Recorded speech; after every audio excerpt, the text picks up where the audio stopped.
Reborn of devils love, यामी का खाना बनाने का टैलेंट।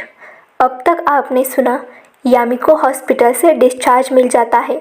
यामी घर पर आती है तो उसे राहुल, नीति, चिराग, प्रीति, आर्यन और रीना उसके घर पर मौजूद थे। जब नमित को यामी के साथ देखते हैं तो चिराग नमित की इंसल्ट करता है। उसका बदला लेने के लिए यामी भी चिराग की इंसल्ट करती है। यामी उन सब लोगों को एंटरटेन ना करके अपने रूम में चली जाती है। उसके बाद वो लोग भी यामी के घर से निकल जाते हैं। चिराग अपने साथियों से पूछता है कि यामी के बिहेवियर में चेंज की वजह क्या है। फिर भी वो बोलता है कि नमित को दर्द देने के लिए और दादाजी की प्रॉपर्टी हासिल करने के लिए इस घमंडी लड़की को तो अपने जाल में फंसा कर ही रहूँगा। यामी जब पढ़ाई कर रही थी उसे कुछ टॉपिक समझ में नहीं आते हैं तो वो नमित को अपनी मदद के लिए बुलाती है। तो नमित बोलता है कि वो शाम को आएगा। इधर नमित ऑफिस में बैठकर सोचता है कि जब तुम चिराग से अलग हो जाओगे तो मैं चिराग को बर्बाद कर दूंगा। मैं खुद पर हमला बर्दाश्त कर सकता हूँ, पर तुम पर कोई हमला करे ये मैं बर्दाश्त नहीं कर सकता। अब आगे सेन फैमिली का घर। यामी अपने घर में अपने रूम में बैठकर पढ़ाई कर रही थी कि तभी घर की डोरबेल बजती है।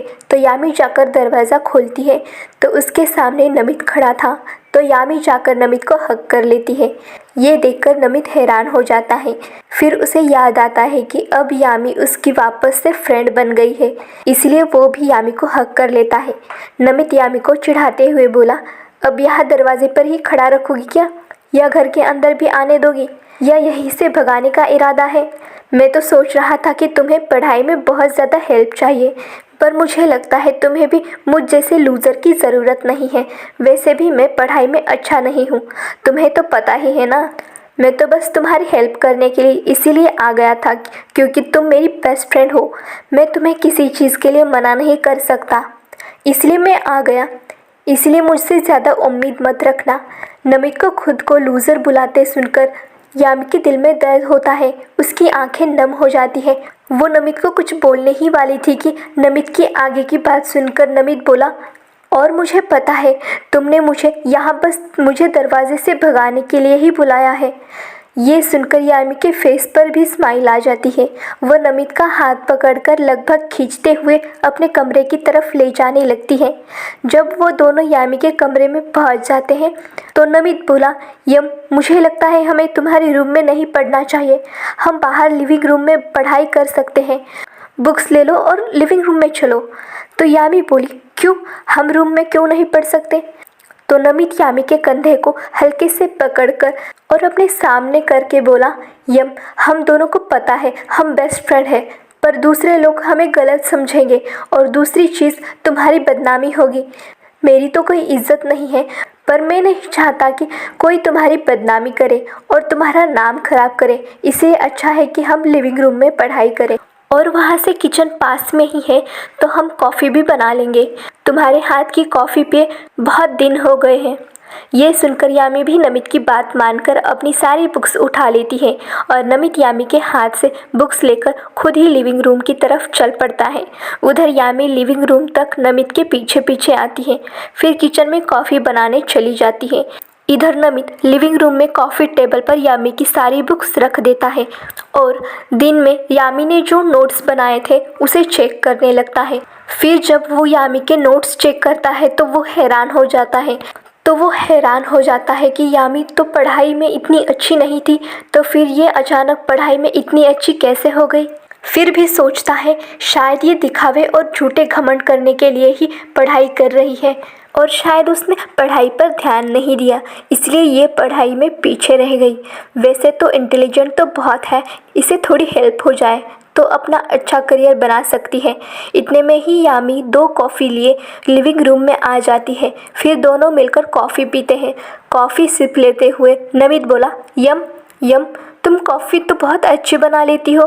तो यामी हंसते हुए बोली, तुमने मेरी कॉफ़ी की तारीफ़ की उसके लिए थैंक यू, पर अगर तुमने मेरे हाथ का खाना खा लिया ना तो तुम मेरे हाथ के अलावा किसी और का तुम्हें खाना पसंद नहीं आएगा।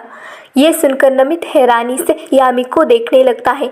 तो यामी को भी अचानक याद आता है कि उसने क्या बोल दिया, जो कि उसने खाना बनाना तो चिराग से सगाई होने के बाद ही सीखा था और उसने चिराग के लिए ही शादी के बाद तरह तरह की डिशेज बनाना सीखा था। वो शादी के बाद रोज़ चिराग को नई नई डिश बनाकर खिलाती थी। घर में बोर होती थी इसलिए उसने खाना बनाना सीख लिया था, क्योंकि घर में बस घर के काम के अलावा कुछ खास नहीं होता था। इसलिए वो रोज़ नए नए एक्सपेरिमेंट कर नई नई डिश बनाती थी, इसलिए वो खाना बनाने में एकदम परफेक्ट हो गई थी। चिराग ने कभी उसे बाकी मामलों में ना तो कभी प्यार से बात की, ना ही वो अच्छी तरह ट्रीट किया, पर वो एक काम हमेशा करता था, वो उसके खाने की तारीफ़ करता था।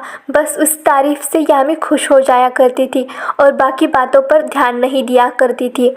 ये सब याद आते ही यामी की आंखें नम हो जाती है। ये देखकर नमित अचानक बोला, क्या तुम मेरे साथ मजाक कर रही हो? क्या तुमने खाना बनाना सीखा? मैंने तो सोचा तुम्हें खाना बनाना नहीं आता। ये सुनकर यामी बोली, हाँ, हम मेरी वजह से कुछ सालों से कम ही कांटेक्ट में रहे हैं और तुम्हें पता है ना, मैंने तो पढ़ाई में कभी ध्यान ही नहीं दिया, इसीलिए जब टाइम लगता था तो नई नई रेसिपीज़ पढ़ लिया करती थी।